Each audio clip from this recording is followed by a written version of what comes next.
আসসালামু আলাইকুম ওয়া রাহমাতুল্লাহি ওয়া বারাকাতুহু। আজকে আমরা আর্থিক ব্যবস্থাপনা অর্থাৎ ফাইন্যান্সিয়াল ম্যানেজমেন্টের অধ্যায়ভিত্তিক সাজেশন দেওয়ার চেষ্টা করব। কোন অধ্যায়গুলো আপনাদের জন্য কতটুকু গুরুত্বপূর্ণ। সো আমি মূলত আপনাদের ৩ টা অধ্যায় দেখাই দেব, যে ৩ টা অধ্যায় আপনাদের জন্য সবচেয়ে গুরুত্বপূর্ণ। চলুন তাহলে শুরু করা যাক। ১ম অধ্যায়ে তো ম্যাথ নাই। সো এই অধ্যায়টার গুরুত্ব আপনাদের জন্য মাত্র 10%। যারা শুধু পাস করতে চায় তারা এই অধ্যায়টা স্কিপ করবেন। যারা ফার্স্ট ক্লাসের প্রস্তুতি নিচ্ছেন তারা স্কিপ করবেন। যারা এ প্লাসের প্রস্তুতি নিচ্ছেন তারা এই অধ্যায়টা স্কিপ করবেন, কারণ এখানে আপনাদের জন্য গুরুত্বপূর্ণ বিষয় কোনো কিছুই নেই। এরপরে চলে আসি দ্বিতীয় অধ্যায়, capital budgeting and risk analysis. এই অধ্যায়টা আপনাদের জন্য খুবই গুরুত্বপূর্ণ। এটাকে 100% কনসেন্ট্রেশন দিয়ে পড়তে হবে।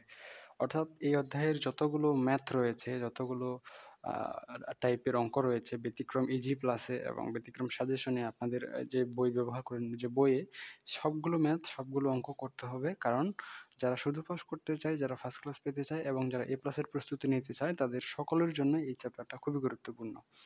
অ্যাকাউন্টিং ডিপার্টমেন্ট থার্ড ইয়ারের জন্য আপনাদের যে ম্যাথ সাবজেক্ট রয়েছে, ফাইন্যান্সিয়াল ম্যানেজমেন্ট এবং ম্যানেজমেন্ট অ্যাকাউন্টিং, এই দুইটা সাবজেক্ট মাত্র 7 দিনে গুছিয়ে প্রস্তুতি নিয়ে পাস করতে আমাদের স্পেশাল শর্ট ব্যাচ রয়েছে। আপনারা যদি চান তাহলে আমাদের শর্ট ব্যাচে যুক্ত হতে পারেন। বিস্তারিত জানতে এই ভিডিওটার নিচে কমেন্ট করতে পারেন, অথবা আমাকে ইনবক্স করতে পারেন, অথবা আমার এখানে নাম্বার দেওয়া আছে, আপনারা সরাসরি হোয়াটসঅ্যাপ করতে পারেন। চলুন তাহলে শুরু করা যাক আমাদের সাজেশনের পরবর্তী অংশ। এরপরে চলে আসে আমাদের তৃতীয় অধ্যায়। অবশ্যই দ্বিতীয় অধ্যায়ের সবগুলো অঙ্ক ভালো করে করতে হবে, এগুলো ভালো করে করার কোনো বিকল্প নাই। থিওরি অফ ক্যাপিটাল স্ট্রাকচার, এইটাও আপনাদের জন্য খুবই খুবই গুরুত্বপূর্ণ। 100% গুরুত্ব সহকারে এই অধ্যায়টা পড়তে হবে। যারা শুধু পাস করতে চায়, যারা ফার্স্ট ক্লাস পেতে চায় এবং যারা এ প্লাস পেতে চায়, তাদের সকলের জন্যই এই অধ্যায়টা খুবই গুরুত্বপূর্ণ।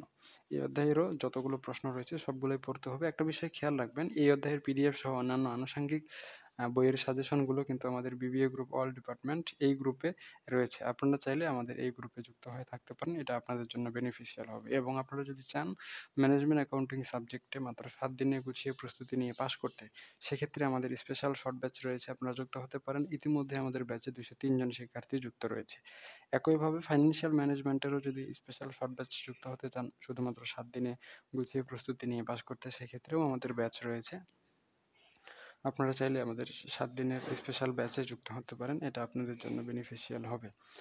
তো আর আপনারা যদি এই সাবজেক্টের পিডিএফ সাজেশন চান, সেক্ষেত্রে পিডিএফ সাজেশন বিবিএন এমবিএ নামে আমাদের গ্রুপ রয়েছে, এই গ্রুপে যুক্ত হতে পারেন। এবং মারুফ 99 নামে আমাদের ইউটিউব চ্যানেল রয়েছে, আপনারা চাইলে আমাদের ইউটিউব চ্যানেলে যুক্ত হয়ে আপনাদের পড়াশোনা রিলেটেড বিষয়গুলো এখান থেকে সংগ্রহ করতে পারেন। চলুন তাহলে সাজেশনের পরবর্তী অংশে চলে যাই, চতুর্থ অধ্যায়। চতুর্থ অধ্যায় হচ্ছে ডিভিডেন্ড পলিসি। এই অধ্যায়টাও কিছুটা গুরুত্বপূর্ণ রয়েছে, এটাকে 80% গুরুত্ব সহকারে পড়তে হবে। অর্থাৎ যারা শুধু পাস করতে চায় এই অধ্যায়টা না পড়লেও চলবে। যারা ফার্স্ট ক্লাসের প্রস্তুতি নিচ্ছেন তারা এই অধ্যায়টা পারলে পড়ে নেবেন, না পারলে স্কিপ করলেও সমস্যা নাই। আর যারা এ প্লাসের প্রস্তুতি নিচ্ছেন তারা অবশ্যই এই অধ্যায়টা ভালো করে পড়ে নেবেন, এটা আপনাদের জন্য গুরুত্বপূর্ণ। এর পরবর্তীতে চলে আসি আমরা পঞ্চম অধ্যায়, ক্যাপিটাল মার্কেট ফাইন্যান্সিং।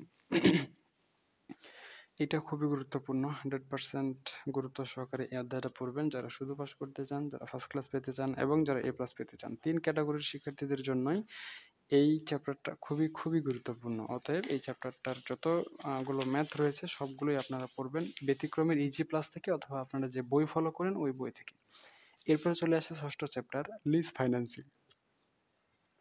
তো লিজ ফাইন্যান্সিং চ্যাপ্টারটা আপনাদের জন্য কিছুটা গুরুত্বপূর্ণ রয়েছে, এটাকে 90% দেওয়া যায়। যারা শুধু পাস করতে চান এই অধ্যায়টা স্কিপ করতে পারেন, এটা পড়ার দরকার নাই। যারা ফার্স্ট ক্লাস পেতে চান তারা এই অধ্যায়টা পড়ে নেবেন। আর যারা এ প্লাসের প্রস্তুতি নিতে চাচ্ছেন তারা এই অধ্যায়টা ভালো করে পড়ে নেবেন, আপনাদের জন্য এটা গুরুত্বপূর্ণ। এরপরে চলে আসে সবশেষে chapter number 7, working capital management. এইটাকে 99% গুরুত্ব দেওয়া যায়।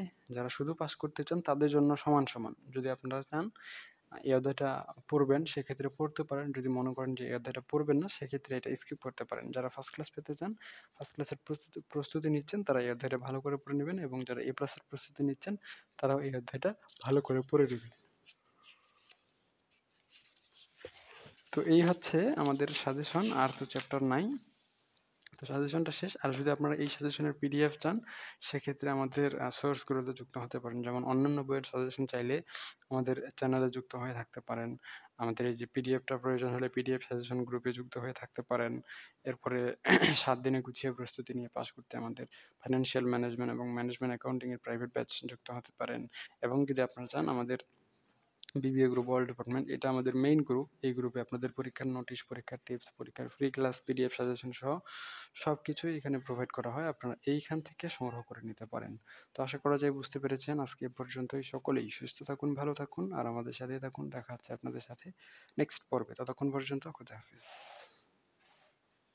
আর আমার হোয়াটসঅ্যাপ নাম্বার দেওয়া আছে, আমি দেখিয়ে দিই। সেটা হচ্ছে এই যে এটা। আপনারা চাইলে আমাদের হোয়াটসঅ্যাপে যোগাযোগ করতে পারেন। আমরা হোয়াটসঅ্যাপে আপনাদের রিপ্লাই দিয়ে দেব। ধন্যবাদ।